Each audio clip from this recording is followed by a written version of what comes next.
भारत का सबसे बड़ा इंफ्रास्ट्रक्चर गेम चेंजर। क्या 2026 के बाद पश्चिम बंगाल की राजनीति बदलते ही बदल जाएगी? East west dedicated freight corridor की रफ्तार सोचिए, एक ऐसा कॉरिडोर जो जोड़ेगा waste Bengal, Jharkhand, Odisha, Chhattisgarh, Maharashtra, Gujarat.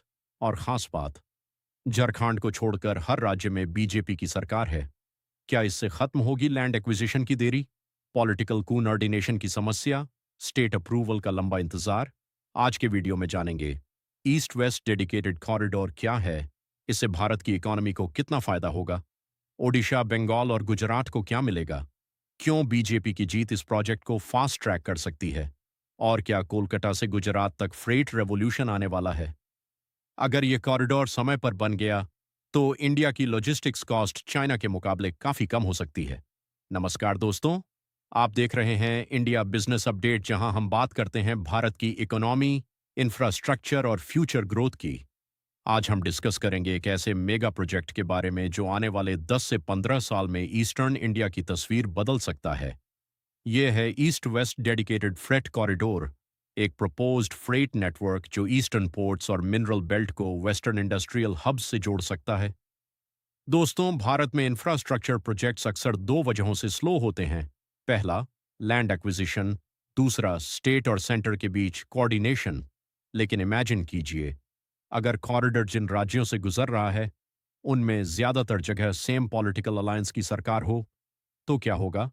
Faster approvals, better policy coordination, quicker environmental clearance, land acquisition में कम पॉलिटिकल रेजिस्टेंस। यही कारण है कि कई पॉलिटिकल एनालिस्ट मानते हैं कि अगर वेस्ट बंगाल में बीजेपी मजबूत होती है या सरकार बनाती है तो ईस्ट वेस्ट फ्रेट कॉरिडोर की एग्जीक्यूशन स्पीड बढ़ सकती है, क्योंकि अभी कॉरिडोर रूट के बड़े हिस्से में बीजेपी या एनडीए इन्फ्लुएंस ऑलरेडी मौजूद है। गुजरात, महाराष्ट्र, छत्तीसगढ़, ओडिशा और अगर बंगाल भी उसी पॉलिटिकल अलाइनमेंट में आता है तो प्रोजेक्ट इंप्लीमेंटेशन कंपैरेटिवली स्मूथ हो सकता है। अब सवाल है, ये कॉरिडोर इतना इंपॉर्टेंट क्यों है? दोस्तों, ईस्टर्न इंडिया में मौजूद हैं steel plants, coal mines, ports, mineral reserves, जबकि वेस्टर्न इंडिया में हैं manufacturing hubs, export industries, major trade networks. अगर डेडिकेटेड फ्रेट कनेक्टिविटी मजबूत होती है तो ट्रांसपोर्टेशन कॉस्ट कम होगी, डिलीवरी स्पीड बढ़ेगी और इंडस्ट्रीज ईस्टर्न इंडिया में भी तेजी से इन्वेस्ट कर सकती हैं।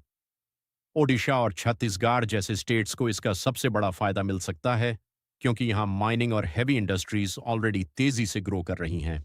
और वेस्ट बंगाल, अगर लॉजिस्टिक्स नेटवर्क मजबूत हुआ तो कोलकाता पोर्ट रीजन फिर से ईस्टर्न ट्रेड गेटवे बन सकता है।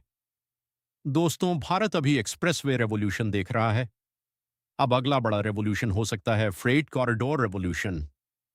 डेडिकेटेड कॉरिडोर्स का मतलब सिर्फ ट्रेन नहीं होता, इसका मतलब होता है नए इंडस्ट्रीज, नए jobs, faster exports, lower logistics cost और स्ट्रॉन्गर इकोनॉमी। यही वजह है कि इंफ्रास्ट्रक्चर और पॉलिटिक्स आज इंडिया की ग्रोथ स्टोरी में डीपली कनेक्टेड हो चुके हैं। तो आपका क्या मानना है? क्या पॉलिटिकल अलाइनमेंट बड़े इंफ्रास्ट्रक्चर प्रोजेक्ट्स को फास्टर बना सकता है?